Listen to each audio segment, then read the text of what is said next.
안녕하세요. 꿈 있는 미래의 박성환 목사입니다. 이 시간 하나님 나라의 통치 7단원 3과 교사 지침서 강의를 진행하도록 하겠습니다.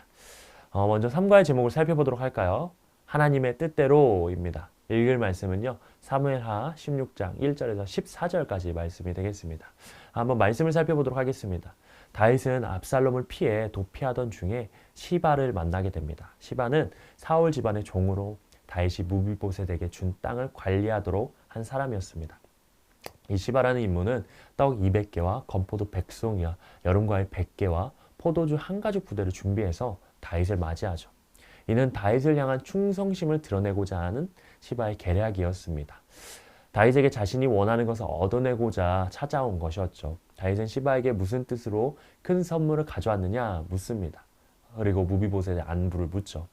이에 시바는 무비보셋이 예루살렘에 남아 정권을 탈취할 계획을 가졌다라고 거짓말합니다. 순간적으로 감정을 참지 못한 다윗은 시바의 말을 그대로 믿고 무비보셋의 땅을 시바에게 넘겨주었습니다. 다윗이 감정에 따라 성급한 결정을 내린 것이었죠. 이후 다윗은요, 바울임에 이르러 시므이라는 사람을 만납니다. 시므이는 처세술에 능한 사람이었습니다. 사울의 친족이었죠. 시므이는 다윗과 그를 따르는 신하들을 향해 돌을 던지며 저주의 말을 쏟아냈습니다. 이를 듣고 있던 아비새가 시므이를 죽이도록 허락해달라고 말합니다. 그러자 다윗은 아비새에게 이성을 되찾으라고 말하면서 겸손한 마음으로 하나님을 바라보았고 하나님의 뜻을 찾았습니다. 누군가가 속이거나 감정을 상하게 하는 상황, 그 어떤 상황일지라도 우리는 하나님의 뜻을 구해야 함을 배우게 됩니다. 이를 가지고서 우리가 아이들에게 가르쳐야 될 원포인트는 바로 하나님의 뜻을 구해야 한다라는 것입니다. 그럼 함께 우리 외울 말씀을 같이 읽어보도록 할까요? 같이 읽겠습니다. 시작. 주는 나의 하나님이시니 나를 가르쳐 주의 뜻을 행하게 하소서. 주의 영은 선하시니 나를 공평한 땅에 인도하소서. 시편 144편 10절 말씀. 아멘. 우리 함께 웰컴 활동 한번 살펴보도록 하겠습니다. 이럴 때 어떻게? 라는 제목인데요.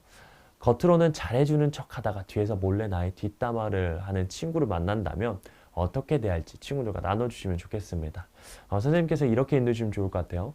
우리가 겉으로는 잘해주는 척하지만 몰래 내 뒷담화하는 친구를 만난다면 어떻게 할지 한번 생각하고 적어주길 바라요 하시면서 친구들이 내용을 적을 수 있도록 해주시면 좋겠습니다. 그리고 적은 내용을 나눠주도록 해주시면 좋겠고요.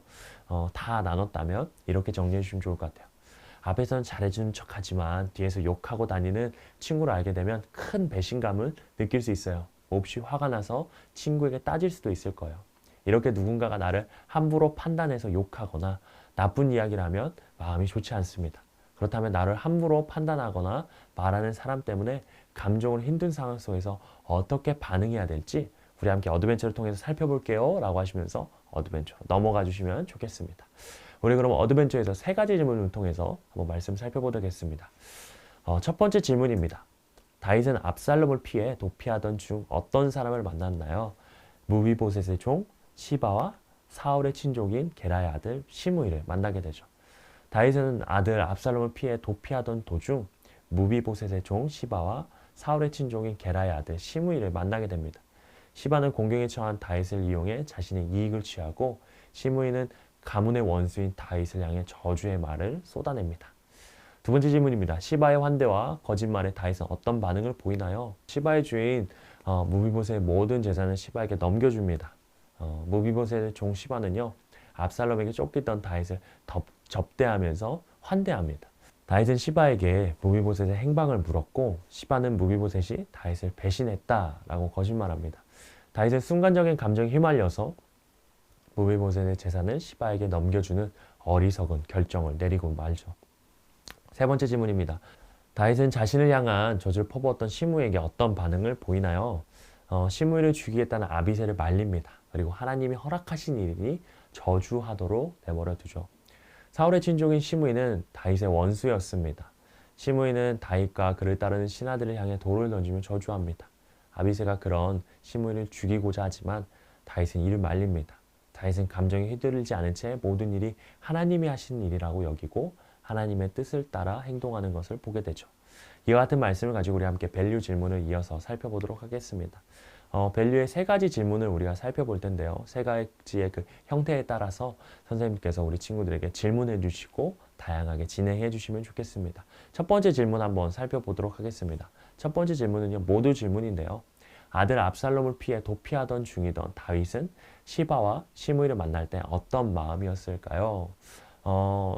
음식을 들고 나타난 시바를 만났을 때 다윗은 고맙고 기쁜 마음이었을 겁니다. 그러나 시므이를 만나 저주의 말을 들었을 때는 자신이 처한 상황과 하나님이 자신에게 이 같은 일을 행하시는 이유를 돌이켜봤을 것 같습니다. 두 번째 질문, 서로 질문입니다. 다윗과 같이 아들을 피해 도망치는 도중에 남에게 속임을 당하고 욕을 먹어 마음이 상하는 상황에 처한다면 어떻게 행동할 것 같나요? 나의 능력을 해결할 수 없는 일을 만나게 되면 다양한 마음이 생길 것 같습니다. 두렵기도 하고 걱정도 되고 때론 좌절감을 느끼기도 할 겁니다. 또한 문제를 해결할 수 있는 누군가의 도움을 구하기도 할 거예요. 마지막 개인 질문이에요. 하나님은 우리가 하나님의 뜻을 구하기를 원하십니다. 하나님의 자녀는 자신의 생각과 마음에 따라 움직이는 것이 아니라 하나님의 뜻을 구해야 된다는 거예요. 속임을 당하거나 마음이 상하는 일을 겪었을 때 이에 수많은 상황 가운데서도 하나님의 자녀는 어떤 모습이어야 할까요? 하나님의 자녀는요, 기쁠 때나 슬플 때나 그 어떤 상황 가운데서도 하나님의 뜻을 구해야 합니다. 하나님의 뜻을 구해야 하는 하나님의 원하시는 대로 살아가야 되는 것이죠. 모든 상황 가운데서 어떻게 하나님의 뜻을 구해야 될지 우리 함께 인커리지 활동을 통해서 한번 살펴보도록 할게요. 마지막 인커리지 활동 보도록 하겠습니다. 하나님의 자녀는 매 순간 하나님의 뜻을 구해야 합니다. 하나님께 뜻을 구해야 하는 상황을 세 가지 적고 한 주간 이와 같은 상황을 만날 때마다 다음 기도문을 따라서 한번 기도해 보는 겁니다. 하나님의 자녀는 매 순간 뜻을 구해야 되는데 그 상황을 세 가지 이상 한번 생각해 보고 우리 친구들이 적을 수 있도록 해주시면 좋겠습니다. 그리고 다 적었다면 한 주간 이와 같은 상황을 만났을 때 다음 기도문, 예시 기도문을 보면서 참고해서 기도할 수 있도록 우리 친구들 안내해 주시면 좋겠습니다. 그래서 매 순간 하나님의 뜻을 구하는 친구들이 될 수 있도록 선생님께서 가르쳐 주시면 감사하겠습니다. 그렇게 7단원 3과 공과를 마무리해 주시면 좋겠습니다. 3과에서는요, 하나님의 뜻을 구해야 된다라는 것을 우리가 배웠습니다. 그래서 우리 친구들이 매 순간 하나님의 뜻을 구하면서 하나님의 뜻을 따라서 살아갈 수 있도록 가르쳐 주시고 우리 선생님들도 그런 하나님의 뜻을 따라가는 선생님들 되기를 축복합니다. 이상으로 3과 교사 지침서 강의를 마치도록 하겠습니다. 감사합니다.